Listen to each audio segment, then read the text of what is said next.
we can't keep going in the same direction without using this new technology. This is consciousness technology. It is consciousness technology. And mentioning Roswell, we'll get into that a little bit. It means that we're no longer living in an isolation. We're not the lonely bastards of a lifeless universe, I like to say. The universe is full of consciousness, of life, of abundance. So the last interview I did with you, I mentioned you as an ambassador to the ET races. What's been your thoughts since that interview?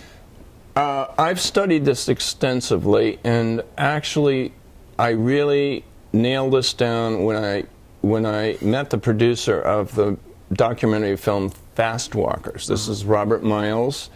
And we took that film and actually delivered it to every member of Congress and the Canadian Parliament, too. Did they look at it? Well, that's sort of irrelevant. Somebody looked at it, okay, and it's out there. Anyway, I have personally sat down with two individuals, both ex-military. One had the highest top-secret clearance. Robert Dean is his name, a very, very kind and a man of the highest integrity. He told me without batting an eye, he had sat down on a number of occasions with people from the government, brass, generals, suits, who knows what, and several different races of ETs. He said, we've been dealing with these people for years.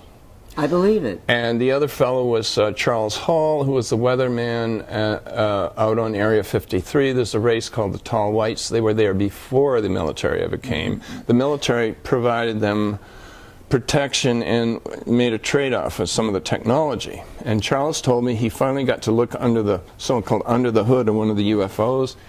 He said it was all fiber optics. Really? That's all I know about that.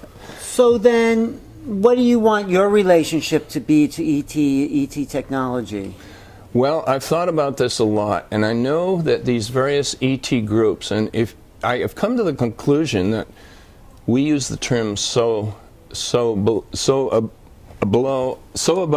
as above, so below. Yeah, yeah. And if we turn this around, we realize that if we think our politics is complicated, bring it into the grand cosmic scale. They have lots of different groups and different agendas. Some are good, some are bad.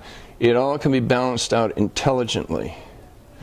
But how different a world would we be if we realized we might be part of the galactic community? Now, what I'm getting to here is they have embargoes. They have rules that they are not interfering. Right. Except under certain circumstances. For example, I understand that they did intervene to repair the ozone layer several times because of some of the experiments with the HAARP project and others. Yeah, you don't hear people talk about the ozone like they used to. Now that